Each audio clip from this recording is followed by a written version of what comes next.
Dans un certain nombre de mes vidéos, j'évoque le fait que la nouvelle psychologie nous propose de dépasser le cadre de notre construction psychologique. Elle le fait pour permettre à un certain nombre d'entre nous de développer nos potentiels, nos richesses, constatant que la psychologie par laquelle nous nous construisons habituellement limite grandement notre champ.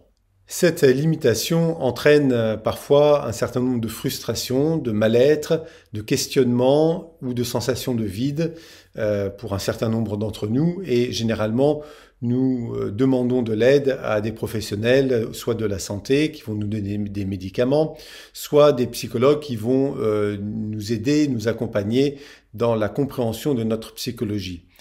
Notamment par l'étude de notre propre passé, par notre rapport au père, par notre rapport à la mère, c'est-à-dire finalement nous situer par rapport à ce que nous vivons. Mais pour beaucoup d'entre nous, ce travail-là, bien que nécessaire, est largement incomplet puisqu'il ne nous permet pas de développer notre propre potentiel et de connaître notre propre intelligence. Donc, il est nécessaire pour ces gens-là de développer une nouvelle psychologie et c'est tout le propos de ce que je propose ici. Alors, que se passe-t-il lorsque nous dépassons le cadre de notre construction psychologique ? Le premier constat, c'est que nous découvrons que la psychologie, la construction psychologique est un problème sans fin, c'est-à-dire que nous essayons toute notre vie de résoudre nos problèmes existentiels à travers un cadre psychologique qui est largement incapable de répondre à la profondeur de qui nous sommes. Donc ça, ce premier constat est fait et dès lors, nous ne sommes plus tellement intéressés par le développement de notre psychologie au sens ordinaire. En revanche, nous rentrons dans un dispositif beaucoup plus créatif et beaucoup plus individuel qui est la croissance de l'être. Cette croissance va modifier considérablement notre façon d'être. Et c'est l'intitulé de cette vidéo, nous allons fonctionner beaucoup plus en termes d'énergie plutôt qu'en termes de psychologie. C'est-à-dire que notre façon de nous conduire et de conduire nos activités va se faire plutôt en fonction des perceptions énergétiques plutôt que des réflexions intellectuelles ou analytiques. Cette capacité à sentir les choses d'un point de vue énergétique n'est pas le fait de quelques personnes qui auraient des dons pour ceux. Non, c'est une qualité qui se développe dès lors que nous donnons de l'espace à ces potentiels que nous avons tous en nous. Et cette énergie-là, je l'appelle énergie, nous pourrions l'appeler perception, eh bien cette énergie-là contient une information beaucoup plus raffinée que celle que nous propose notre réflexion.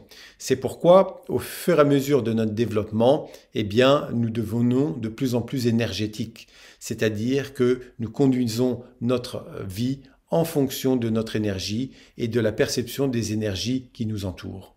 Cette façon d'être n'est pas un choix idéologique, c'est plutôt un processus naturel qui répond de notre évolution. Et ce processus facilite grandement notre gestion au quotidien. Nous ne perdons plus de temps à la réflexion, nous ne perdons plus de temps à essayer de comprendre le pourquoi du comment. Nous allons directement dans l'action des choses.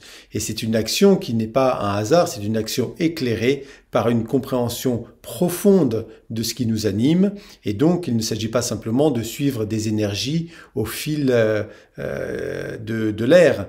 Ces énergies, c'est de notre propre intelligence, c'est une vibration qui nous est propre et qui nous donne une clarté sur le vivant. Ensuite, par ce développement énergétique et par cette façon d'être à la vie, qui est plus énergétique que physique, eh bien, nous découvrons que la vie est beaucoup plus riche, en ce sens que nous découvrons qu'il y a d'innombrables formes de vie que nous ne percevions pas nécessairement avant. En tout cas, nous n'en avions pas connaissance. Nous avions peut-être une perception entre guillemets inconsciente, d'ailleurs qui générait peut-être ce vide, cette sensation d'inaccomplissement, parce que justement, nous n'explorions pas toute une part de la réalité qui est juste là, sous nos yeux, sans jamais que nous puissions nous en saisir.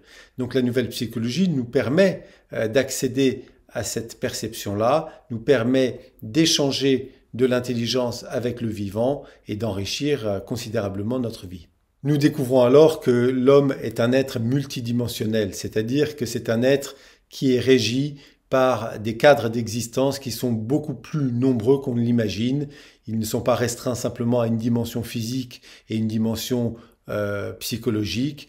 Il y a de multiples couches, de multiples dimensions qui nous animent. Et ce constat, cette découverte éventuelle permet d'avoir une mesure de qui nous sommes et de répondre fondamentalement à cette sensation de vide que nous avons parfois lorsque nous ne sommes pas dans cette intelligence-là.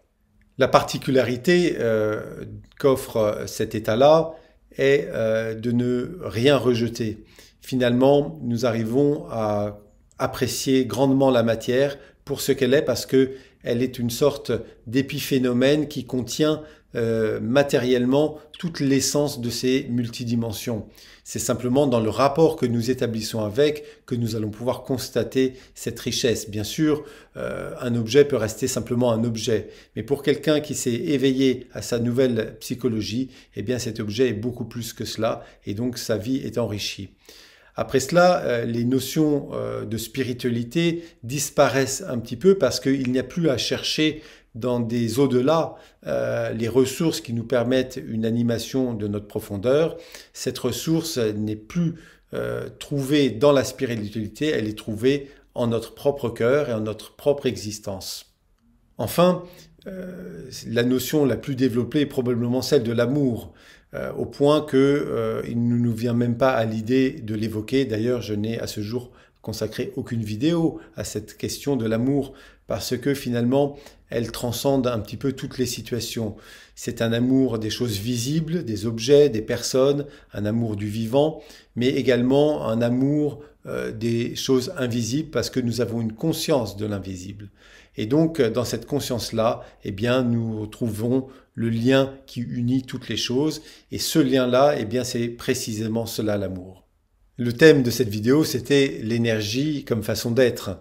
Alors, je vais vous proposer un petit exercice assez amusant. Vous vous levez le matin et puis vous allez considérer que tout est en vous, aussi bien vos réalisations futures que vos réalisations passées, que vous êtes totalement complet de vous-même à tout moment, que vous êtes finalement déjà rempli et que vous allez jouer la partition de qui vous êtes jour après jour.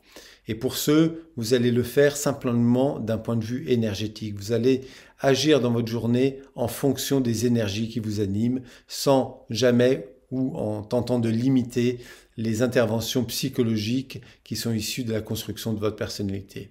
Et vous allez voir que progressivement, un autre regard s'établit, une autre réalité se montre à vous et généralement, vous n'allez plus vouloir revenir en arrière.